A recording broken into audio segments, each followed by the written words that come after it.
What's up mga kahati? It's your Hati Babe back again with another vlog. For today's video, gagawa tayo ng easy tutorial on Korean makeup look.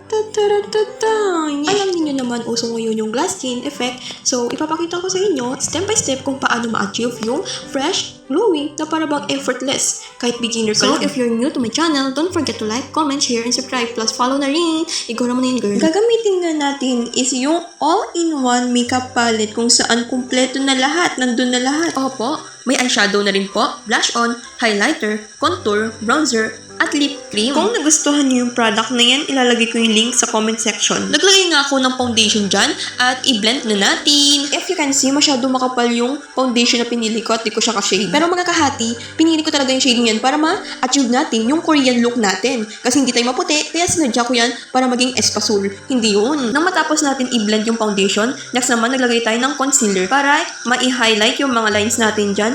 And then, i-blend na natin. Tignan ko pa kung hindi pa ako magmukhang Koreana dito. Mga kahati, share ko lang nung grade 10 ako. First time ko mag-makeup noon at excited ako, syempre. Bumili ako ng foundation noon. Uso pa nun yung BWB. Mga ate ko, hindi ako marunong maglagay noon. Confident pa akong maglakad doon sa school. Tapos, kagagi kanya pala yung... grabe mga ano. Mukha ko espasol, sobrang itim ko noon. Tapos yung nabili ko pang foundation, yung di ko pa ka-shade, naglalakad ako sa labas noon. Tapos kaya itsura, ang hiyang-hiya ako mga bi. Naglagay nga ako ng blush on dito at inapalan pa. Tingnan natin kung hindi pa mapansin dito ni Crush. Gusto kasi yung blush on ko, putok na putok eh. Tapos naluan ko ng highlighter para kumikinang naman. Gusto kasi yung mukha ko yung, alam mo yung kinikilig ka, ganun. Kabog yung blush on mo. Kaya kapag nakikita ka nila, wow, ganda naman yan, ganun yan Naglagay nga din po ako yun ng bronzer para tumangos yung ilong ko at ma-highlight na rin po para mapansin din po yan. Kasi yan lang po kasi yung ipagmamalaki ko eh. Kaya gusto ko matangos yan para gumanda rin yung magdadala sa kagandahan ko, diba? Na para bang sobrang tangos naman ang ilong ng babaitang yon. Hoy, feeling mo boy. Hinighlight ko nga po yung noo ko, ilong, at naglagay din ng mga different shade ng contour. Meron ba ganun? Basta yan. Yan po, nag-highlight lang po ako dyan para alam na, yung Next naman is yung eyebrow. Ayusin natin siya para magkaroon ng line. And then, i-shade na natin para magkaroon ng buhay yung ating kilay. Next naman is yung eyeliner para maging singkit tayo at may buhay yung ating mga mata. Dahil dyan po, sa ating mga mata is magiging maganda tayo.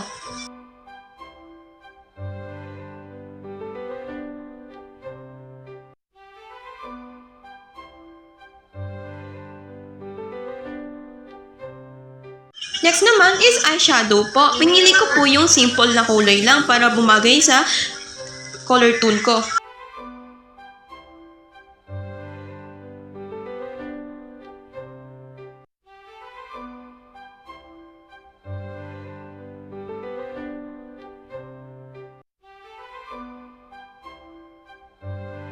Next naman po is maglagay tayo ng eyelash. Madali na lang po yan kasi dinidikit-dikit na lang po yan, cluster po. Next naman po is maglagay tayo ng powder para ma-blend yung kulay sa mukha natin. In fairness, nakikita ko na yung kakalabasan parang maganda. At least marunong pa rin pala akong mag-makeup kahit matagal na panahon na hindi ako nag-makeup. Next naman po is yung lip cream. Nag-combine lang po ako ng kulay dyan para bumagay sa itsura ko. Yung ginagamit ko pala sa yung hawak ko po yan. Kinuha ko lang po sa luma kong lip gloss para magamit po.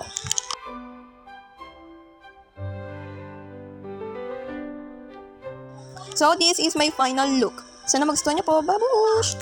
Girl, yeah, you know it.